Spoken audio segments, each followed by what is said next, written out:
Welcome one and all to another day here at the Damage Report. Not just any day though, a Friday, which means we once again have Brett Erlich, host of Happy Half Hour. Brett, how's it going?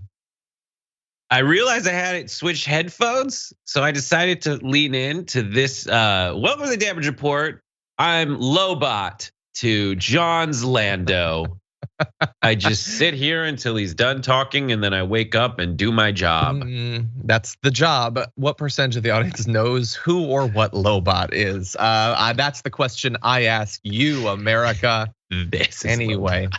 I know. I'm aware. I'm just telling them. For those listening to the podcast, he lives in the cloud city with Lando, and he just wakes up and walks to deal with stormtroopers. An argument can be made that we have gone too deep into Star Wars canon this early into our political analysis show, but maybe not far enough. Maybe not. Should we talk about the Black Sun Syndicate? Should we? Anyway, we're gonna talk about a lot of stuff today, but I am most excited, assuming that you're watching our full show. So apology to the podcasters, definitely look up the clips on the YouTube channel. Today is not just the day where we have Brett Erlich, today is also the day where we throw away our garbage people of the week. And so in regards to that, let's do two things. One, let's get our totally necessary prop. Here's a tacit. We got a garbage. A tacit admission. He forgot to do that before the show started. Well, that is true, but also I like doing it on the show. The second part, though, is that there is still time for you to vote for the community garbage person of the week. Did you know that every week our audience gets to choose one person that goes in here, and I have no power to contradict you? Whoever you choose goes in. So you can go to youtube.com/The Damage Report, go to the community tab, and there will be a post where you can vote, and we shall see together who is the garbagiest of the garbage. And there's a lot of other stuff that we're gonna get to too. Some crazy videos. Elon Musk finally had his Twitter town hall. Ted Cruz has thoughts about the genitalia of animated toys. So buckle up, everyone. Hold on to your butts as we launch into this. And along the way, if you wouldn't mind hitting the like button so that people get their notifications and everything, that would be great. You could help us out in that way. And you can send us tweets, comments, super chats, and all that, and we'll respond as we go. But with that said, Brett, are you ready to talk about some news?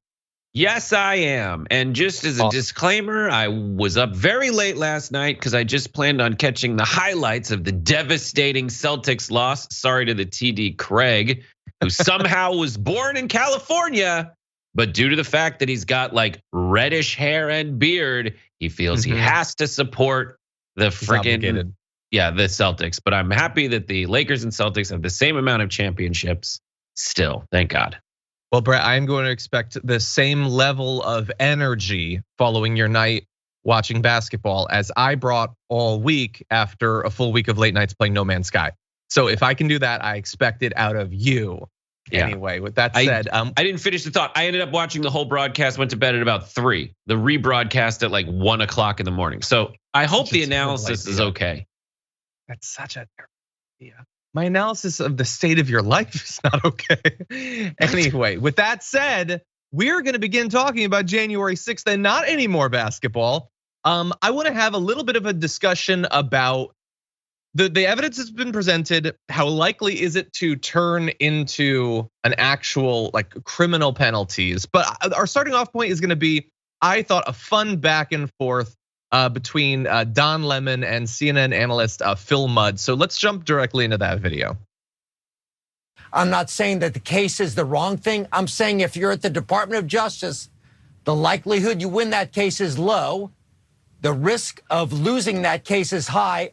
I wouldn't pursue it if I were the Attorney General. Even if people are telling you what they thought and they're telling you that they were inspired to act sure, by but the president's going to say, my advisors told me I won. I thought I won. That wasn't a conspiracy. No, but none of his advisors told him that he won. Not one of his advisors told him he won. Don, you've got to go not to the court of public opinion, but to the court of law. No. Hold on. You're not hearing what I'm saying. I'm hearing every single person who testified, his advisors told him, and I'm not saying you're wrong. I'm saying on this one, every advisor, on this one you're wrong. Every single advisor told him that he lost. No, you're wrong. The only people who told him that he won was Rudy Giuliani and the crazy, the voting box people. Don't you think the defense can find witnesses who said the president thought that he won? Come on, Don. The defense is going to find people who said the president believed he was right. How can this be a conspiracy if the president said he was trying to defend democracy? Okay, so at the end of the day, what Phil Mudd thinks about the DOJ or Trump or whatever doesn't necessarily matter, especially considering that at an earlier point in his discussion with Don Lemon, he said that he was thus far not convinced that Trump was willing to see violence if that's what took him to stay in office, when that's, I mean, it's been a year and a half of not only the fact that he sent the people to riot, but also was openly talking about the potential death of Mike Pence. So let's dispense with that. But I think it's an interesting debate though about is this something you could actually prove? If the point that we've reached in America is that whether Trump can potentially go to jail or not is based on whether people believe his, what is being called the George Costanza defense, that it's not a lie if you believe it. Basically, that's where Trump's at. So that is, if that's where we're at, that is a difficult thing to prove. That said, as Don Lemon points out, many of his advisors have come forward and said that they were very clear to him that he had not actually won. At a certain point, Brett, how much should you have to, or do you have to prove that a person is sort of being willfully ignorant? And is this worth picking up, considering that it might be difficult to actually prove? And if he were, and by the way, really fast, and if they were to pick it up and they didn't prove it, and he was exonerated, that could end up making him look better than if you didn't pursue it at all. Yes, I agree with that last part. You could end up doing what, giving them the opportunity. Well, basically, it used to be the situation where if someone was impeached, that was a bad thing for them. Yeah. And that's not the case anymore. Because, and the reason that that's not a bad thing anymore hinges on and that they still go through with it, hinges on the fact that Don Lemon is like most people. Most people are like, hear what seems like a prosecution go on during the hearings, hear a complete case front to back, and say what a lot of us have been saying for years, and a lot of moderates as well have been saying, this guy did something illegal, right? But as Mudd points out, no, that's not necessarily what you can get him on. What I think we should hope for is there was a moment where knowingly Donald Trump lied to the American public about what Mike Pence's actual position on the election was. So he knowingly did libel or whatever. He impugned the character of Mike Pence. So I'm hoping we can have some kind of Johnny Depp, Amber Heard style civil suit about defamation of character, where Donald Trump misrepresented Mike Pence's position. Let's go to that really fast, because you mentioned that. So let's jump to graphic 2. Greg Jacob, who was legal counsel for the former vice president, said that Pence's team was, quote, shocked and disappointed that Trump put out a categorically untrue statement the day before the insurrection, saying that the president and vice president were in total agreement that Pence had the power to overturn the election.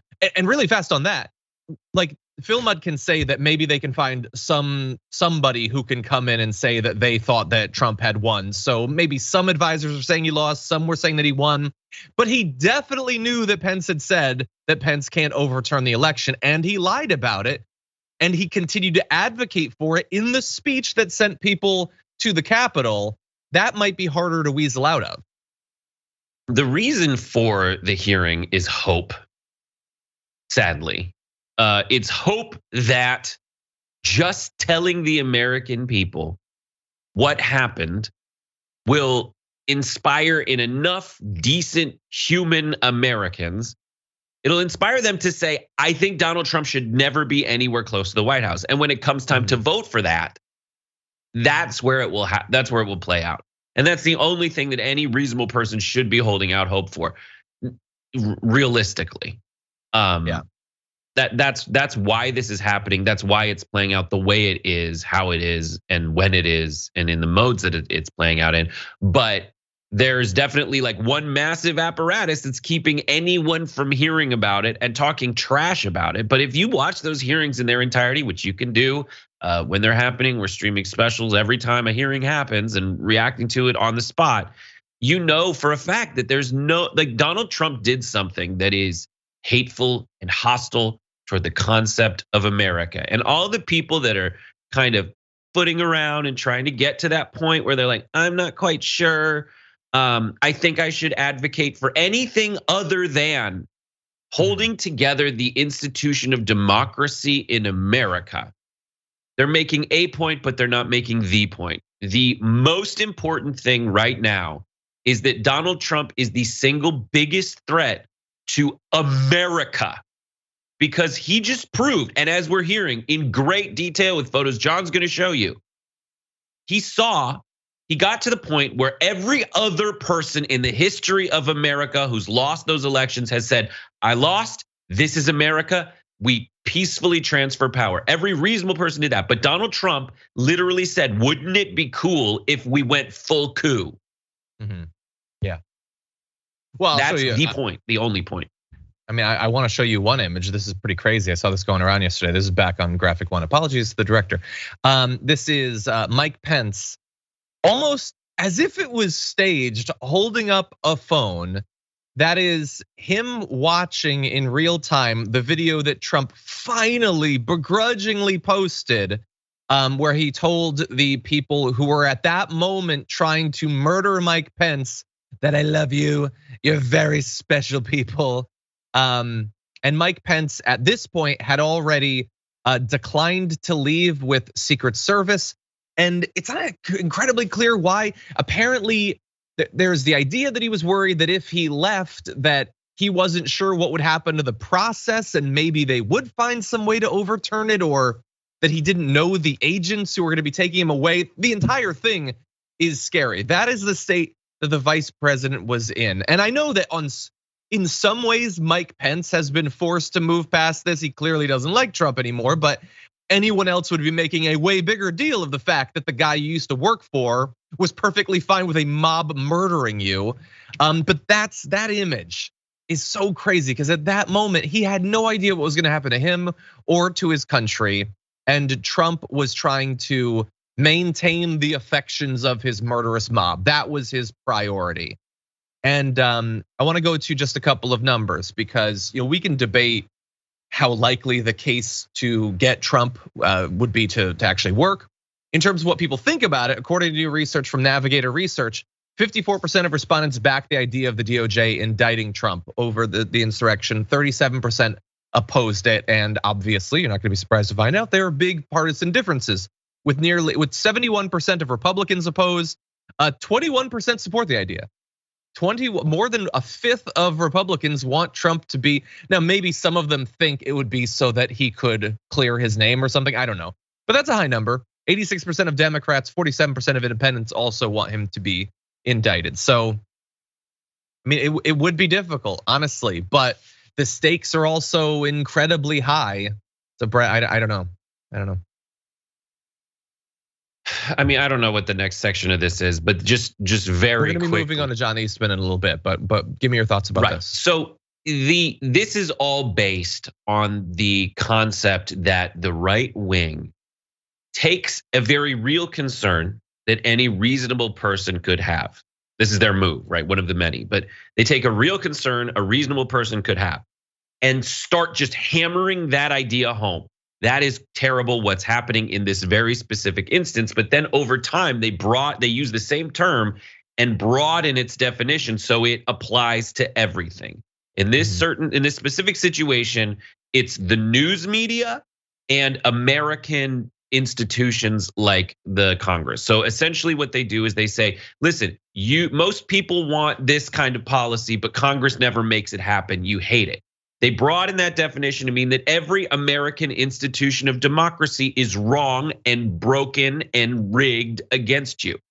In doing so, there is an admission from Trump's own legal team that he knows he would lose in the Supreme Court 9-0 if he tried to do this. But he very brazenly says, wouldn't it be cool if we, just let's take a leap of faith and believe that we've broadened the definition of America's institutions are broken, to include something that provably, by all accounts of all reasonable people, is not broken. And that's the leap of faith they were going to take. But sadly, that leap of faith is into an abyss of anarchy, lawlessness, and the absolute dissolution of what America should be. Period. They did that. And the other part was the news media, where they're like, well, we'll just say like fake news, everything's fake news. And they lump that and it's rigged and America's broken into it. But they say they want to make America great again, but they're just going to unmake America. That's what it is, period. Yeah. Certainly in any form that we would recognize.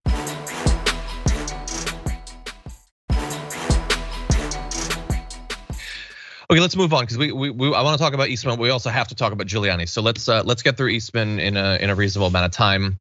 We've been waiting to find out more about the people who had apparently requested a pardon from Donald Trump after what happened on January 6th.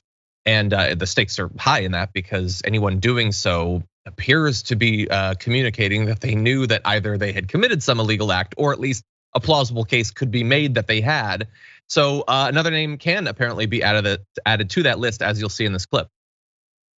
Dr. Eastman's email stated, quote, "I've decided that I should be on the pardon list, if that is still in the works."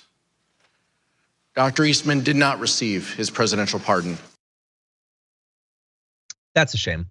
So that's a former White House lawyer, John Eastman, who, as with others like Sidney Powell, was tied up with so much of the effort to overturn the election.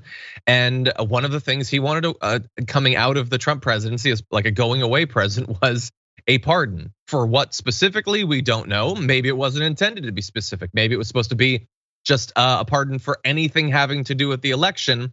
And he could make the case, if he actually admitted to this, and he had not come forward and done so, that he was just worried about a witch hunt. It wasn't about any actual crimes that had been committed. But okay, well, we can find out what the American people think about that, about Congress people and lawyers who had been asking for pardons, whether they got them or not. Brett, what do you think?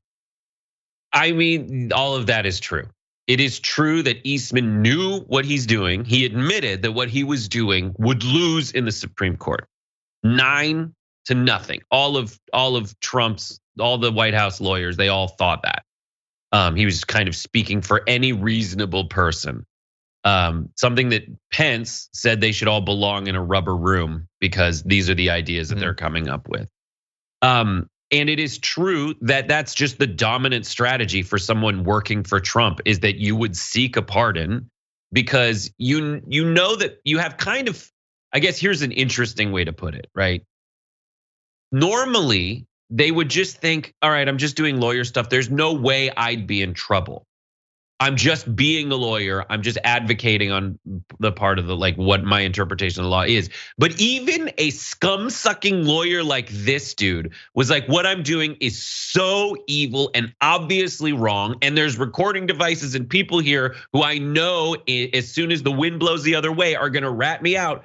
So even then he's like, I need a ultimate get out of jail free card. Yep. And afterwards, they know that they'll just spin it as, oh, I've used the witch hunt card before, and baked into this idea that if you ask people if there's criminal activity going on, they're just doing a calculus. Am I a small enough fish to throw in, to fry? Yeah. Yeah, and he's got to be worried that like perhaps he's not influential enough to evade consequences in the way that like a Trump would. Yeah, we'll see. But what I did find interesting too, though, yesterday was revealed that he apparently did respond to the question that we've been asking the proponents of the big lie from the very beginning. If you think Pence could have overturned the election, doesn't that conceivably apply to other VPs? And you'll be surprised to find out he doesn't actually think so. He had come into that meeting trying to persuade us that there was some validity to his theory. I viewed it as my objective to persuade him to acknowledge he was just wrong. And I thought this had to be one of the most powerful arguments. I mean, John, back in 2000, you weren't jumping up and saying Al Gore had this authority to do that. You would not want Kamala Harris to be able to exercise that kind of authority in 2024 when I hope Republicans will win the election. And I know you hope that too, John. And he said, absolutely. Al Gore did not have a basis to do it in 2000. Kamala Harris shouldn't be able to do it in 2024, but I think you should do it today. And that is so revelatory, like, especially because they gave him the two comparisons. Now, he might say, well, wait, I'm not saying that Al Gore couldn't have done it constitutionally. I said he doesn't have the basis to do it, like there's no cause. Okay, fine, that might be what you meant about Al Gore. But when it's looking forward to Kamala Harris, he just said she shouldn't be allowed to do it. That's not that there's not good cause. We don't know. This is a hypothetical. This is in the future. It's just that, look, it is exactly what we think it was. And us saying that they should be asked the question isn't because we think they will finally crumble against that indisputable hypocrisy. It is just that, it's hypocrisy. They're not saying that Pence could have done it because they think he actually could have and Kamala Harris shouldn't be able to because she actually can't. They want to be in power and they will say literally anything that is necessary to do so. There is nothing more substantive or tethered to reality to it than that. It has nothing to do with the law, with constitution, with ethics, with like consistency, nothing. They just liked the idea that Trump would still be president. Yeah, the framers did a good job designing America so that they could stop Donald Trump from what they stopped him from doing. That is a success.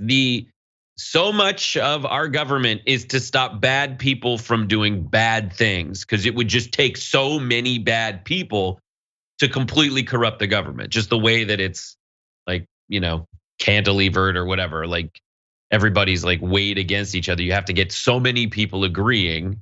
Like the Polish government's the only one that needs that much more agreement to do anything back before the World War II. Like they literally, you had to have unanimous agreement in the Duma or whatever their parliament was. Like it takes so much. And when they designed America's system, they did it in a way that explicitly forbids Donald Trump from doing that. And what's interesting about, just let's take it and put it in terms that any human being could understand. In comparison between Al Gore and Mike Pence, if for those two things to be remotely similar, even you would need a situation where Beau Biden is still alive and he is the governor of Pennsylvania, and Jill Biden, or Joe Biden's brother, is the governor of Georgia. Like that's how corrupt it was. George Bush's brother was the governor of Florida at the time, and all the weird, sketchy stuff that we found out actually did happen was happening in Florida. Yeah. And do you think for a second? So those are the two, like, what if the shoe's on the other foot kind of thing. It's on the one hand, it would take so much more corruption in all those states, all of which are Republican, and said, no, it's fine. Donald Trump lost.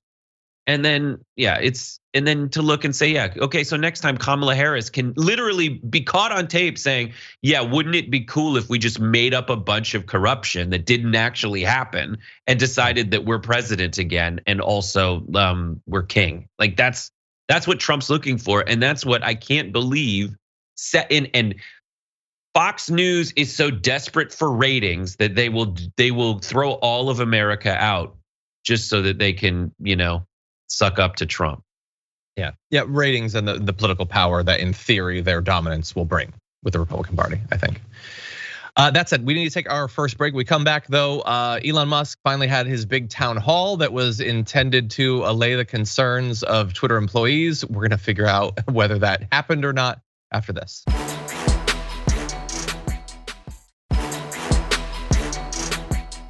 Of course, he found the backstory for Lobot. Anyway, with that said, let's jump into the insanity. Look, I want a week where there's no Elon Musk news, but now there's 3 pieces of it. At least most of it is embarrassing or bad news for him. We've got that going for us. Elon Musk finally had his big Twitter town hall where he was answering questions from Twitter employees about what it would mean were he to take over. Now, it didn't necessarily go how it was supposed to, at least objectively. I don't know what his own personal objectives were, but the entire thing seems to have been a bit of a debacle. And I love the way that the Daily Beast intros what happened, saying appearing via a crappy cell phone camera feed. He's a tech CEO. Can someone hook a DSLR up to like a cam link or something for this guy. Anyway, so he talked to them. He has, of course, argued aggressively in favor of free speech principles, but he's a right winger who says the word free speech. So you know where this is going. He only took questions that had been screened in advance, which, look, I understand that you're probably not going to take questions in real time, but you're the dude who's constantly crowing about your commitment to free speech. Anyway, during that, he still found time to go on bizarre tangents, discussing aliens, noting that he had dubbed himself the techno king of Tesla. It was pure chaos. And by the way, like if you're the sort of person that thinks like it's cool or funny or a meme that he's the techno king, first of all, you're literally worshiping a character from Succession. Second of all, what the hell is wrong with you? I don't know what the hell is wrong with him, but why do you think that this is cool or fun or interesting or subversive or something like that? It's just he's a very pathetic person who just happens to have a lot of money. That's all this is. Anyway, Twitter employees gave live commentary as well as commentary to news outlets afterward. One told Vox he is demonstrating a dangerous lack of knowledge about technical, policy, and operational matters. Nobody's surprised to find that out, and that he was both confusing and hilarious. I don't know if it was intentionally hilarious or the only normal way that he's ever hilarious, which is inadvertent. Anyway, finally, he signed off of the meeting, and that's when it was revealed, according to a source who talked to Reuters, that his avatar was two hands shaped like the number 69 in an apparent joke about the sexual position. And again, he is very, very funny. He is in tune with pop culture and is a very funny guy with his 69 thing, which is a very cool thing for the potential boss to then reveal to thousands of employees. Anyway, Brett, what do you think? Listen, okay, so if you work there, just if you're a lady who works at freaking Tesla or Twitter and he starts working there, just start aggressively sexually harassing the men who work there in a way that they think is cool. I do think that having, just in general, like I say 69 nice all the time whenever someone says 69, so I'm not gonna cast stones. Is that the exact same thing, the comparison you just made? Well, I was just gonna say, like in general, but the company that he's. Well, yeah, right. He's also the CEO, and that's why I'm saying, like, in the same way, just like do a thought experiment. What would it be like if you were, a lady that works there and you just start sexually harassing guys in that way? It's just so stupid, and it's so transparent. That is more critical thought than he has done in his entire life. That experiment that you just postulated, he has never done even that much, like prospective, hypothetical empathizing. In his entire existence. I don't know much about the guy other than he's a rich guy. And I like to boil things down to what's the simplest. And the simplest way to interpret the fixation on Elon Musk is it's a lot of people who have come to a point where they prioritize being a jerk over everything else. And if you guys listen to my political framework, I will allow, it embraces and encourages you to be a jerk unless it ruins someone's life. That's it. If you're if me saying don't sexually harass people at work ruins your life, like that's a horrible argument. What seems to be a better explanation of Elon Musk is that he seems to have galvanized some speculators in the Bitcoin world. And the Silicon Valley broiness, he's galvanized that. And political operatives are trying to get people to focus on this weird definition of free speech they've espoused hypocritically. And in doing so, all they're doing is hilariously saying we hate Silicon Valley gajillionaires, and our savior is Elon Musk, a Silicon Valley gajillionaire. 100%. Yeah. In the same way that they hate Hollywood, and yet they're desperate to have, the guy who played Superman in the 90s on their show because that's the best that they can do, and they desperately want celebrities. And the difference is that the left kind of yells at, and I'm just talking about strategy. I'm just talking about tactics. The left yells at the neolib in Silicon Valley about their hypocrisy rather than getting them to vote with the left based on their dislike for anti-LGBT initiatives and those social issues, and just leave it at that and keep them on your side. That's what the right does better than the left. The left yells at people they need needlessly. What the right does is they just put a bunch of honey out for different people. Here's bait to get you if you're at Silicon Valley, bro. Elon Musk is cool. I'm moving on. They don't, I'm just going to pander to that instinct. I'm not going to call out the fact. I think that's a thing they do. That's not the only thing that they do. Oh, I know, but that's one of, I've said another move that they do already on the show. Sure. But they just put out freaking bait to get people to vote with them. They don't then, when they get there, shame them for being needless. And I'm only talking strategically. It is terrible to be a hypocrite. It's a sign of tribalism and disingenuousness. But strategically, just put out traps, get people in there, message in a disciplined manner that doesn't alienate people that you need as allies.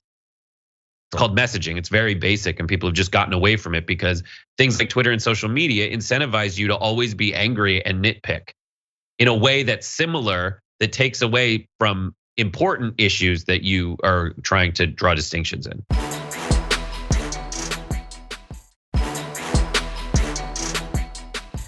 On the meeting, people wanted to know if he was going to fire people. If he took over, he wouldn't say. He's an incredibly wealthy prospective CEO. Yes, he's probably going to fire a bunch of people. That's definitely the case. He either pretended to still be mad about bots or is actually weirdly mad about bots. I don't know which is more pathetic. I don't know. People wanted to know if they're going to be forced to come in rather than work remotely. He made no guarantees, though he did say that, quote, exceptional workers would retain flexibility. So I'm assuming it'd be the same thing as Tesla. And by the way, these concerns over things like, what does it mean that he has the 69 avatar? Or what about like the free speech thing? These are like, he will present in the same way that the Kraken CEO, the crypto bro, did, that this is needless distractions from the core concerns of the company. But we don't need to just wonder what effect Elon Musk being the CEO could have. We can take a look at the environments of Tesla and SpaceX, and we can look at all the allegations of baked in institutional racism that gets, black employees are put on the jobs that white employees don't want to do according to them.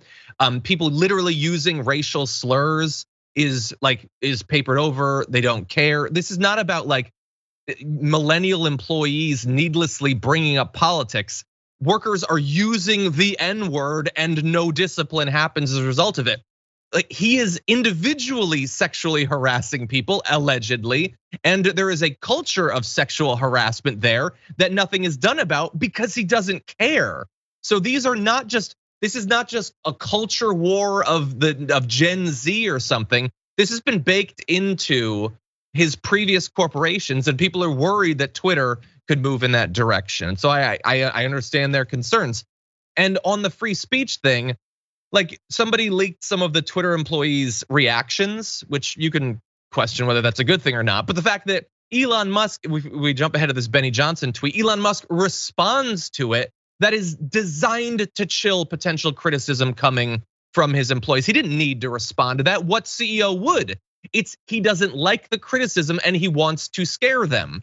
In the same way that we're not gonna have time to go over all of this, but some employees at SpaceX drafted a letter that was criticizing Elon Musk and the culture there, which, as we've said, has literally led to lawsuits.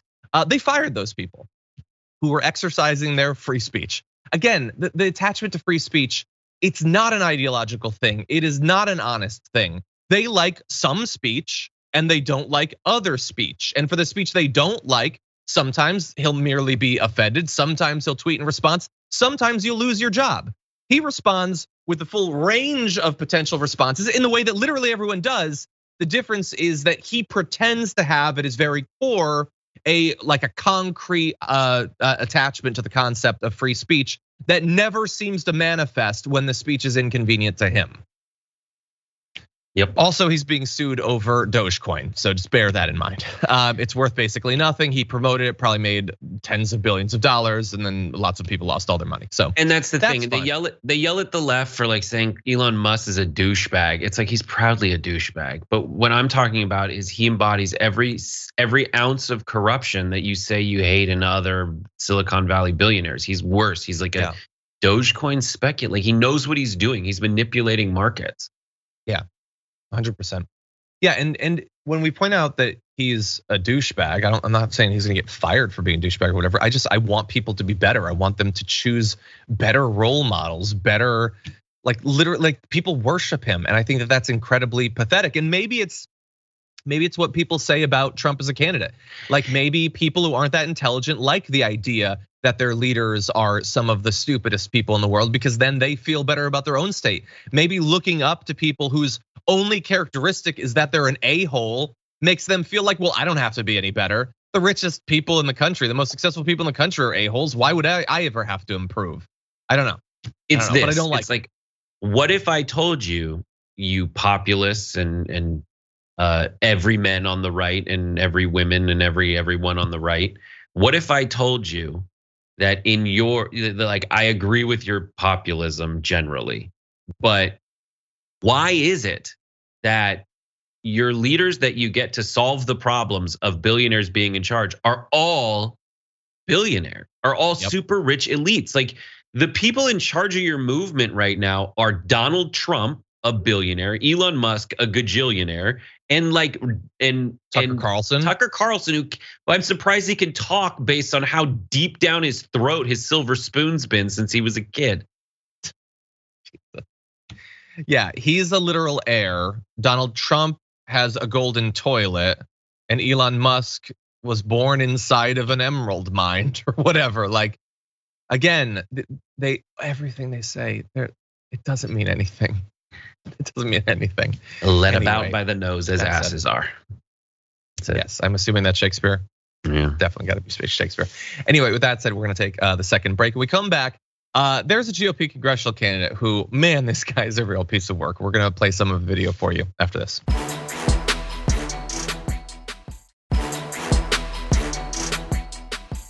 We're so off the rails. Sorry. Okay, with that, we're gonna ground things back into the realm of the real and rational and good, starting with this video of Carl Palladino.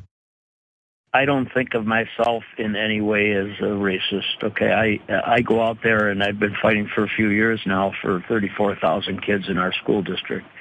I can't get the black leadership to adopt policies that would help those kids.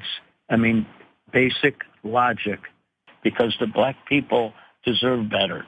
They shouldn't be held captive in our inner cities. They shouldn't be held hungry and dumb, okay, so as to provide a base for the Democratic Party. That's what's been going on. You can't teach them differently because they've been so conditioned to think that way. And that is so wrong. And I'll fight. So that is congressional candidate Carl Palladino, a Republican, who said that years ago. It's a few years back when he was running for a different office. He said what you just heard in response to allegations that he had said racist things. And he believed that he had not. And so he defended himself by saying a bunch of stuff that I think you could make a case sounds pretty racist about black people in the inner city being kept dumb and hungry. Now, he will respond in saying, well, we'll get to his response actually. He says, it's not surprising that CNN, who surfaced the video, is once again taking my comments out of context. I just provided the context, by the way. Democrat policies have failed black voters and taken them for granted, which is why Republicans have a historic opportunity to win huge this November. I am proud of the work I did for Buffalo schools, turning around an underperforming district and investing resources in predominantly African-American areas. So here's the thing, two things. First thing is, he has said way more racist things, which we're gonna get to in just a moment. Two, his defense will be, no, I'm not saying they're dumb and hungry, or that if they are dumb and hungry, that's their natural state. All I'm saying is that black leaders who are Democrats have made them dumb and hungry, and I would love to save them, but it's difficult because you can't teach them anything because they've been brainwashed. And there, I don't know if he's talking about the leaders or the people or everyone. look, this could have been more explicitly racist, I suppose. But even with his defense, it is clear that he thinks of this community in some ways that are fundamentally different in how he might think about some other communities. So Brad, I want your thoughts, bearing in mind that we're gonna get to even more explicitly racist things coming up in just a bit. This is it's just fun to watch how warped the mind is, but then sadly having to compare it to other rhetoric from people who are just better at it than this guy. Like, this is not too dissimilar from the direct messages of Tucker Carlson on the Daily, but that guy's just better at propaganda. That guy's better at convincing you that if you're not doing well and you're on team A, then you would do better, obviously, on team B, because that's the only other team in town. And there's a bunch of dumb people taking that bait on the left and are like, yeah, sure, fine, not realizing that the right is basically trying to convince you to go out of the frying pan and into the fryer, but it's even, you're not in a frying pan right now. But rather than fix the team you're on and try to get them to do better at something they're doing fine at or not as great now, versus a party whose entire goal is to pay you less for your job and make it so that you have to stick with it, or else you won't have insurance for your health issues and you will either die or go broke. That is pretty much what the right wing's trying to do.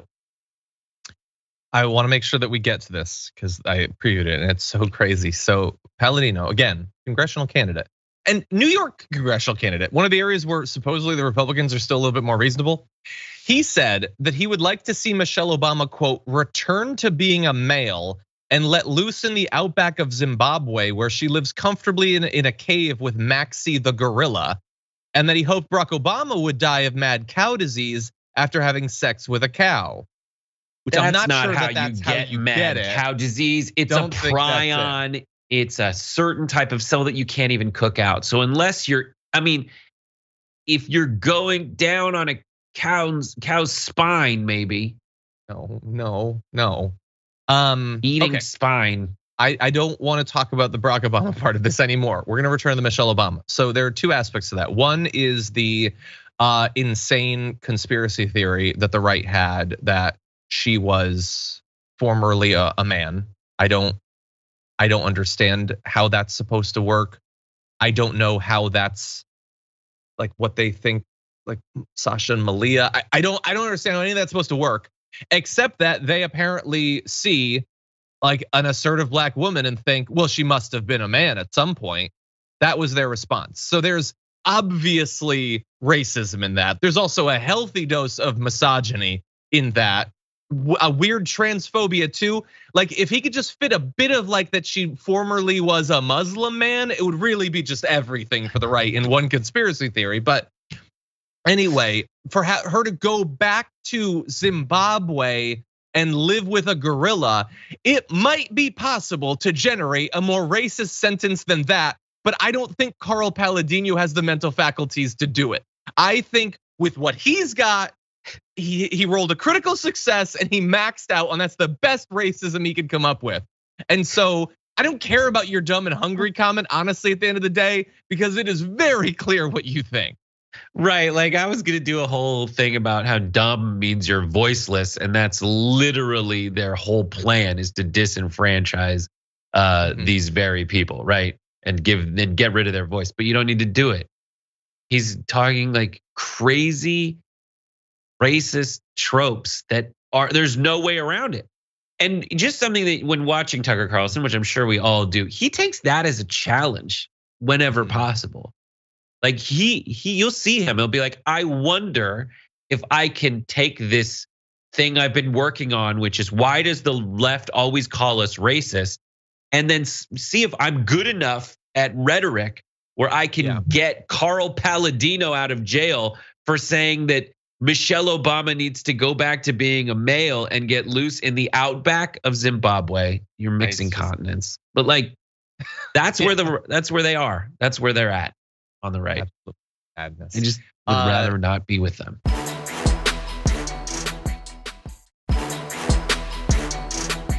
This is a late in the clip twist. He might have done something that's arguably worse than the Maxi the Gorilla thing. So back in I don't know exactly, the tweet was in 2020, May of 2020.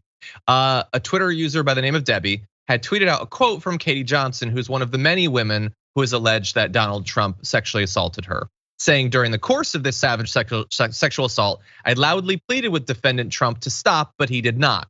Defendant Trump responded to my pleas by violently striking me in the face with his open hand and screaming that he would do whatever he wanted. To which Carl Palladino responded, Katie, get a life. You probably enjoyed the slap at the time. Which is, like, I can't even process how awful that is in so many different ways. But I feel the need, and I know that this says something about me. He responded to Katie. Debbie tweeted it. It was a quote from Katie. It's like guys who respond to like an account that manages an Insta model thinking that it's not her, you idiot. But even if it was, and I understand it's a tangent, to say that the woman wanted to be physically assaulted in addition to the sexual assault is utter madness. And I will remind you again, not only is he a current congressional candidate, he also was endorsed by Elise Stefanik. And so far, none of them are distancing themselves from him. They were asked to return money he'd given. They're not doing that. This is who they like. So good, because they don't care. They don't actually care about anything. It is such a dirt devil that they pop up and they're just, so you can't see, you're disoriented, it's disgusting all at once in every possible direction. What they know is that they can, I don't know, in social media, it gives you the illusion that you are seeing more of the world so that you get the impression that everything you see, that's more of what the world is, but it does the absolute opposite. It makes you see less, it makes you create an illusion of a world of people just like you and gives you the false impression that everyone's that way. But the more you do that, the more if you have like manipulators, expert manipulators like you do on the right, they can take advantage of that and build a bigger coalition. And that's what they're doing piece by piece. And while the left wing just has nothing. Yeah, I know that I've said this about Marjorie Greene, about in our election coverage, the fact that Paul LePage is the nominee for governor in Maine again on the Republican side. Like, it's an entire state with a bunch of people in it, and this is the best they can do. Add Carl Palladino to that list. I mean, unless you think that, no, this is actually like fairly standard. Like if you were to sample, 100 potential replacements for him as a nominee, most would have comments like this. I don't want to believe that's true. I don't think that that's true. I don't think that most people are this bad. I think that maybe even worse, we're a particularly sick society in that it's not just that most of us aren't great, it's that we elevate the worst of us.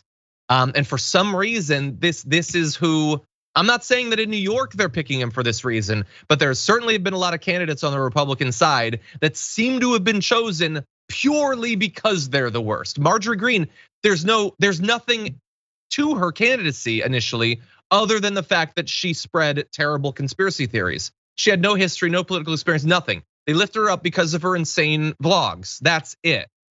And Carl Palladino, is he gonna have to step down over this? I mean, probably not. This is horrendously misogynistic and racist things. And we'll have to see if they even distance themselves. Why would they at this point? They stuck to Trump and it hasn't necessarily hurt them. So we'll see with Palladino. A lot of that is like fundamentals of campaigning in smaller races. Like, what's the average person do? The average person knows who's running for president. They know maybe their senator. They know maybe their mayor. But in all of these situations with the smaller races, the average person doesn't. So you get the non-average person, which on the left frequently is activists and people who are trying to make a positive difference. And the center of that party is like, no. But on the right, it's psychopaths like Marjorie Taylor Greene who are able to get like a crazy mailing list of conspiracy theorists together and activate them at the polls in a primary. Yeah. Okay, we're out of time in our first hour. Thank you everyone on the linear platforms or on the podcast for watching. Do appreciate that. If you're listening to the podcast, please rate and review on Apple Podcasts. It's very helpful and I love reading those comments. I'm gonna start reading some more on air. For those of you watching the full show, though, we are going to come back with the Ted Cruz story. We're going to take just a quick little break, but we'll be talking about lesbian toys soon enough. Don't you worry about that. We'll see you in just a few.